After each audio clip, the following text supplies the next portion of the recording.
Okay. I get union scale, right? All right, Mr. Turtle, if you want to go ahead and just introduce yourself and kind of mention your nursery, where we are. Okay. Friends from Auburn just came up and want me to do a show here on the bamboo. My name is Adam Turtle. I'm the co-director of Earth Advocates Research Farm, and I operate Our Bamboo Nursery, which is a commercial wholesale nursery focusing on large landscape material. Our primary interest here, though, is in research, screening species and forms that would be appropriate for agro-industrial applications as well as horticultural applications in the U.S. Okay, good. Can you give me your background and how did you get into this line of work? Uh, real hard to do it briefly. I didn't like school, but my favorite book was the dictionary. And I saved up my milk money in the first grade and bought a 69-cent pocket knife. And me and my pocket knife and my dictionary and my brown bag lunch, which we all had, would go to the creek. Everybody else went to school. I went to the woods. And I don't know. I can't help wanting to learn more. I early on decided I wanted to be an encyclopedic synthesist. I didn't know that that took 50, 60, 70 years to achieve. So I'm still working on it. But what it's about is how things fit together, how they relate to each other, how we can choose our path amidst events and phenomena so as to enhance them and and help create a better world for all of us. I don't think it's possible to do it the way we're going. We need to change something. And I believe bamboo is probably one of the somethings that we can change that can impact things. Okay. Next question is, in your opinion, why is bamboo not more prevalent in the United States? I think it's primarily socio-political. Europe has not had bamboo since the Pleistocene. I'm sorry, since the last ice age, about 14,000 years ago, and so the Europeans have no reference to it. Then when European colonization began in the 15th century, everywhere they ran into bamboo, which, by the way, was much more extensive than we think. There were bamboo cultures in Africa, in South America, in Central America, as well as Southeast Asia, etc. So when they found bamboo in these various places, they said, oh, this is the native resource. Our little brown brothers use this. White men wouldn't use it. It's poor folks' timber. And to this day, that's the general attitude. We think it's somehow inferior. But remember, the Chinese, the Southeast Asian group of people was able to more or less bypass the Stone Age because as soon as they had a cutter, a chipper, they could start with a bamboo age. So they went into an extensive bamboo age, which allowed them to get way in front in cultural development. Europe was still living in rock houses when China had palaces. Part of it was because of bamboo. It's the most productive and one of the most versatile materials that there is. Unfortunately, in the U.S., we only have a limited number of species, currently considered 3 species. They don't get real large, but they were important to the Southeast Indians. The Choctaw and the Cherokee and several other of the nations in the Southeast used a lot of bamboo. They used it in construction, they used it for cordage, they used it for cloth, they used it for weapons, they used it for musical instruments. So it was highly appreciated.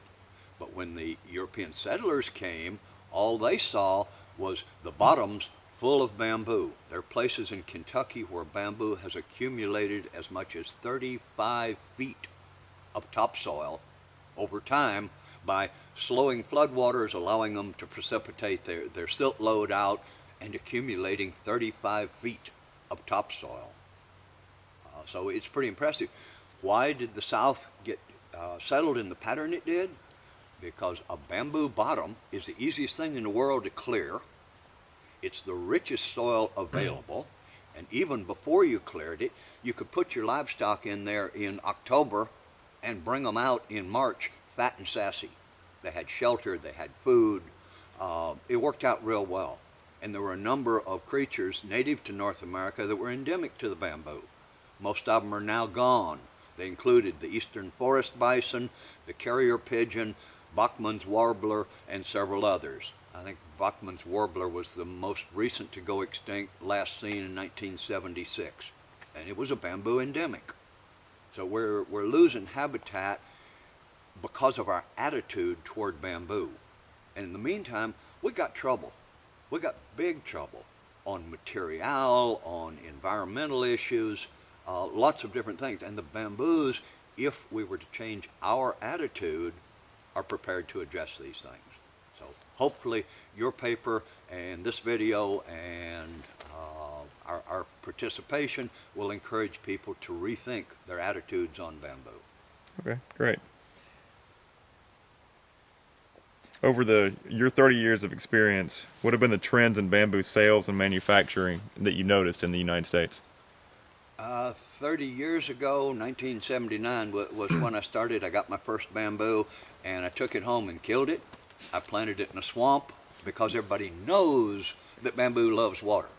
Well, bamboo appreciates water, but it requires drainage. So I went back and I got another piece and I learned a little more about it. And about the same time, the American Bamboo Society was being formed in Southern California. I think I was their first member in Tennessee, maybe first one east of the Mississippi. And back then it was just kind of a Southern California garden club sponsored or focused on bamboo. My interest, I'm an ethnobotanist. What I do is I study the plants people use and the way people use plants, hoping to discover new ones that can help us all. That's the point of it.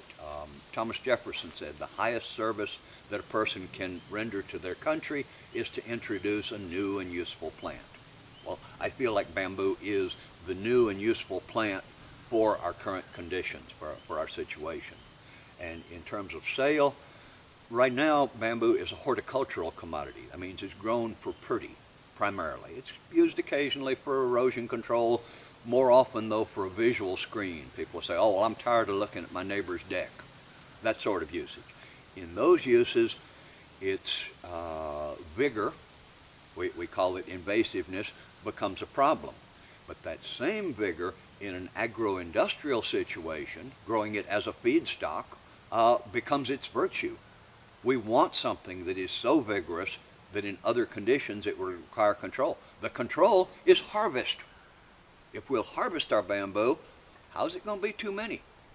If it's $20 bills coming up out of the ground, who's going to say enough already? Ain't going to happen. So we need to keep this in mind. Horticulturally, our sales have almost doubled every year until last year.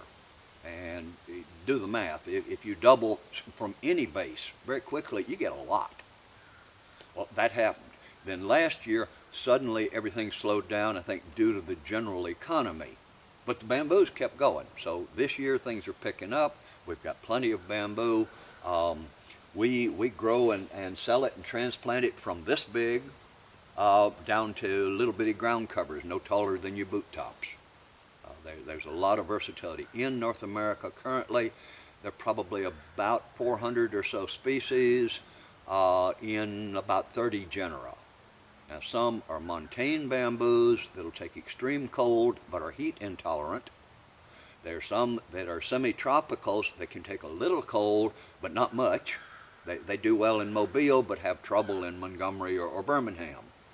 They don't do it at all up here in Tennessee. But then there's around 300, maybe 350 that are evergreen down to 0 Fahrenheit. Now those are the ones that we work with, and that's what our palette consists of. What is the species that you're standing beside now? This is Philostachys dulcis. Dulcis is Latin for sweet. Its common name is sweet shoot bamboo. This is one that's grown primarily for bamboo shoots, which are very pricey, and we air freight them in from Taiwan, which is about as dumb as you can get. We're effectively paying for the trip. We're getting the bamboo for free. If we start growing our bamboo, we won't be paying for the trip. That could be an advantage. Right now, gasoline has gone down, and actually that makes me nervous because I thought it was great when the gas got expensive enough that we stopped being frivolous. It's been $10 a gallon in Europe for years and years and years, and they don't have any problem with it.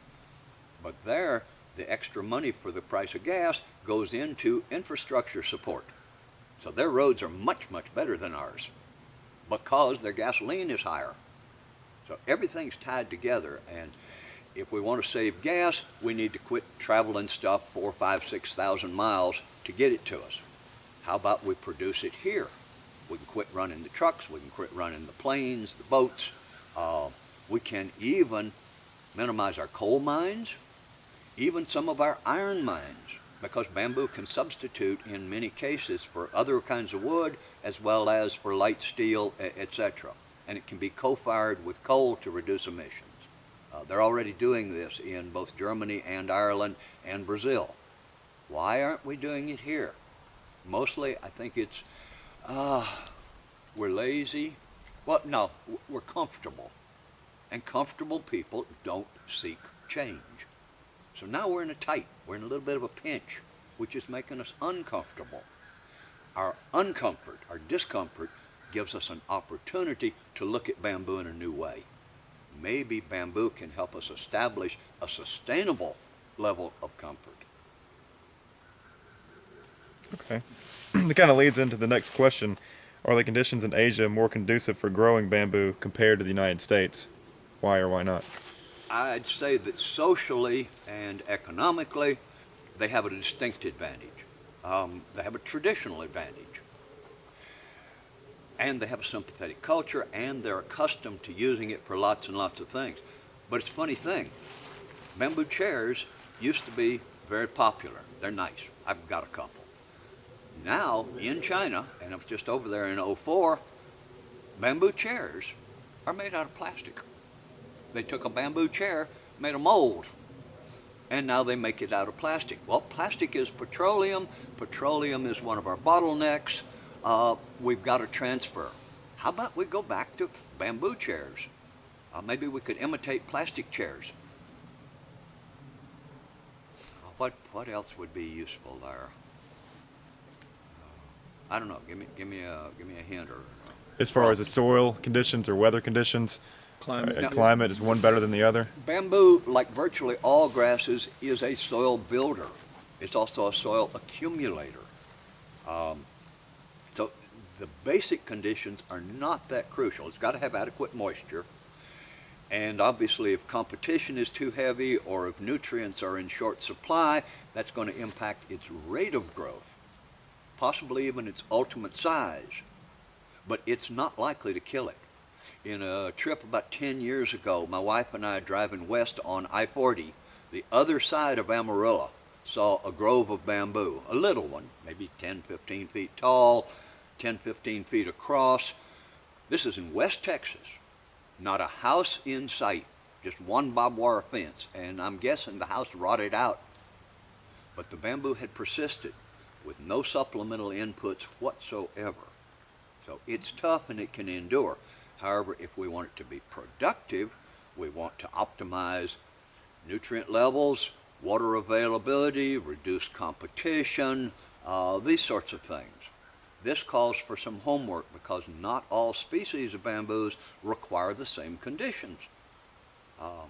So there's a lot of subtleties involved, and the Chinese, as a traditional host of bamboo, they're considered the center of diversity, the Vavilov center of distribution. One of them, by the way. There's another one in Africa. Sorry, I lost my thought. It happens. Yeah.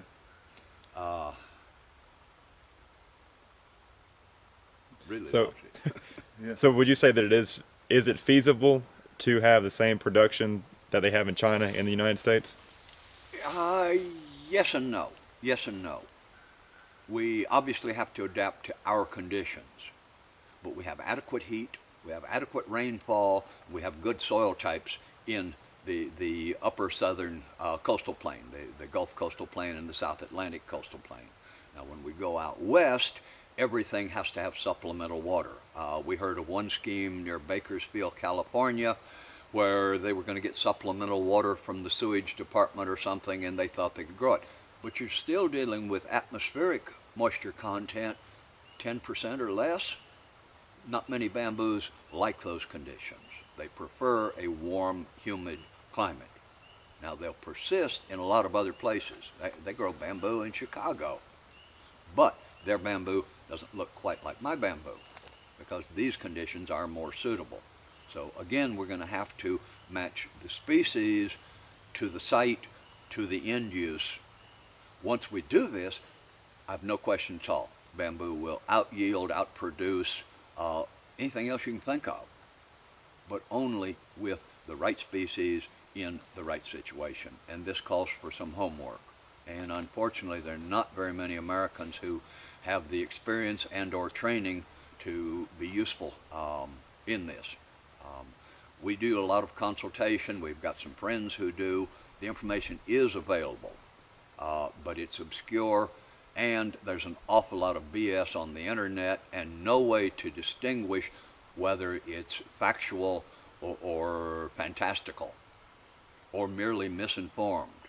And so I counsel people, don't believe everything you read, especially on the internet. But even in print literature, there were mistakes made over 100 years ago that are still being copied and quoted.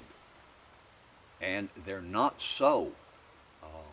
Mark Twain, one of my best heroes, said over 150 years ago, it's not what we don't know that gets us in trouble. It's what we do know that just ain't so. Now, when you get into an area like bamboo that our culture is unfamiliar with, it's doubly true. There's so much misinformation. My first one, I planted it in water in a swamp. It killed it, but I thought I was helping it. We can't afford a lot of that. We're in a constrained time now, and so we better do our homework before we commit to action so that we can have intelligent and informed choices rather than knee-jerk responses and, well, what I term pinball living, bouncing from one crisis to the next. Maybe we ought to start considering and collaborating and cooperating like the bamboos do. Okay. Why is Moso bamboo a primary choice for producing flooring? I don't know that it is a primary choice. The bamboo flooring brought in from Southeast Asia is made from a number of species. Unfortunately, not all species have the same cell density, and so they don't produce the same quality of wood. And the flooring industry at the moment is unregulated entirely. It's not standardized, and there are virtually no controls. So you might buy a batch in store A that will endure your hockey team running back and forth through the room for years, and you might buy another bamboo piece of flooring from across the street that showed scuff marks within 2 weeks. This is something that we can address when we bring the manufacturing to the U.S. As long as it's over there, all they're interested in is the money. So if it looks like flooring and the check clears, it's cool. We've got to go to a different standard. Among other things, the age of harvest. This is a cane from 2008. We're now, 4 January 09. So this cane is less than 1 year old. It emerged last spring, achieved its full height in 60 days or less, and is now becoming lignified, is becoming harder. The diameter won't change, the height won't change. What changes is the cell composition and structure. It's becoming lignified, woody. When it has stood here for 5 years, then it's ready to harvest as high quality material. This is probably a 5-year-old cane. This one's only 2 or 3.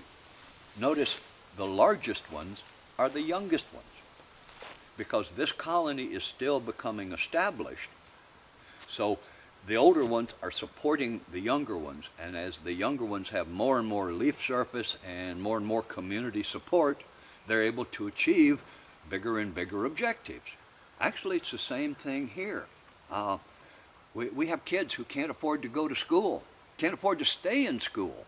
How about if the community supported them with some kind of arrangement that, okay, you do some payback when you finish school? Some communities are starting to do this with doctors. Little bitty towns will fund somebody to go to medical school on the condition that they come back and practice in the town for 5 years. That's a pretty good deal. We can do the same type of thing with bamboo studies. We need to encourage them. We can learn from the bamboo, not just utilize it. That cover you, Grant? Yeah, that's It good. does. As far as the Alabama Black Belt region goes, does that area have the proper conditions to support bamboo growth for production? Generally, yes. Specifically, you still have to match species to site. We've had 2 years of drought, actually 3 years here. It has slowed the bamboo down a lot. Newly established bamboo would have been impacted even more. So these are factors, but the basic answer to your question is yes. Okay. As you know, many people consider or label bamboo as an invasive species. What are your thoughts or feelings towards that, and is there a way to control the invasive nature? First off, the invasive nature of bamboo is a horticultural concept. That's where you plant something in the landscape to be pretty. And the bamboos won't just sit there and look pretty. Now, in Japan, maintenance of the garden is part of what makes gardening enjoyable. They like gardening. Americans say they do, but they're a little shy on the sweating and getting dirty part. The bamboo requires some maintenance in a horticultural condition. Now, the Japanese also have a concept called living stick, where you'll see 3 or 4 canes in a Japanese garden, and you wonder, well, how do they get that when this is what it wants to do? Well, bamboos over there are very, very expensive. If I wanted to do this one as living stick, I would dig up my big root ball, I would stabilize it, get it past its shock, put it in intensive care till I got it past that. Then I would take a high pressure hose, wash all the dirt off of the root ball, and go in and by hand surgically remove all of the buds on the rhizome, and then restabilize it. Then you can plant it out. This cane will live 10 to 12 years. It won't get bigger, it won't change. And because I've spayed it, so to speak, it won't have any babies. So that's one option horticulturally. But the problem of, you call it invasiveness. In my opinion, surgery is invasive. The IRS is invasive. Our current administration is invasive. However, bamboos are merely vigorous. And that vigor translates agro-industrially to a total benefit without reservation. When it's $20 bills coming out of the ground, who's going to say it's too many? And this is what we're looking at. So 100 acres of bamboo is not, it doesn't have a control issue. You're wanting to encourage production, not lessen it. However, I planted one of my early Henan bamboos, that's one of the giant ones, 65, 70 feet possible, about 20 feet away from a raspberry patch. Looked good when I did it. 5 years later, I had all sorts of problems. But that's what I term operator malfunction. It was not the bamboo's fault. It was not the raspberry's fault. I'm the one who made the choice. And I have to take the responsibility. But our general tendency as Americans is to blame somebody else. You know, plausible deniability. As long as you've got somebody to blame it on, it's cool. But life doesn't work that way. We got to quit blaming. There's a line from the Sean Connery movie Rising Sun. It says, Americans like to fix the blame. The Japanese like to fix the problem. And that's what we need to do. Let's not worry about whether or not it's invasive. Rather, let's put this vigorous tendency to work for us. Okay. And the final question is, what do you see as the future of bamboo in the United States pertaining to the building industry specifically, and overall, kind of what would you like to see in the future? I don't think we can continue to ignore the offerings of bamboo. Among other things, we currently import over $50 million a year in bamboo and bamboo products to the U.S. and we have a bad balance of trade, and we have tremendous employment problems here. We could turn that around just right off. As for the future, and I'm really encouraged by President-elect Obama's thoughtfulness, if we can continue on a thoughtful road, reconsidering a lot of our previous actions and choices and value structures, I've no doubt that bamboo will end up a major component in construction, not merely building construction, all sorts of things. I bet less than 5% of the households in the U.S. lack bamboo. Totally. There's always something, right, whether it's a spaghetti lifter or chopsticks or tongs or a bowl or a basket, something. Bamboo is ubiquitous, but we haven't yet made the connection that, hey, we can grow this stuff. We can pay ourselves. We can put our land back into production. We can actually build the quality of our land. We can quit sending so much dirt down the Gulf of Mexico with bamboo. It can protect water courses. It can allow aquifers to recharge, provide wildlife habitat, can provide windbreaks, flood control, and all these agro-industrial crops. But we can grow paper pulp. Tests by Champion Paper, Scott Paper, Auburn University, and the USDA in the 30s concluded that Rubro marginata, Philostachys rubro marginata, could out-yield Pinus taeda, the loblolly pine, 6-to-1, with a quicker payback period and no need to replant at age 25 or 30. But you get into a socio-political dimension. The paper companies had a good deal going the way it was, so they got the results of these studies locked up in the archives for how long? They're still there, but they were under lock and key for a long time.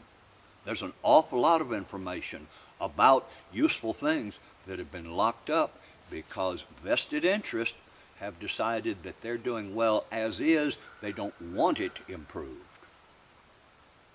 We've got to change that. We've got to start thinking about the welfare of our children and grandchildren and great-grandchildren.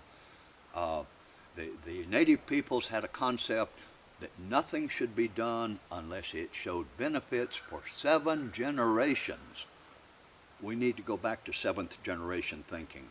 Actually, there's a biblical line that says the sins of the fathers are visited unto the sons, even unto the 7th generation of those that hate the Lord.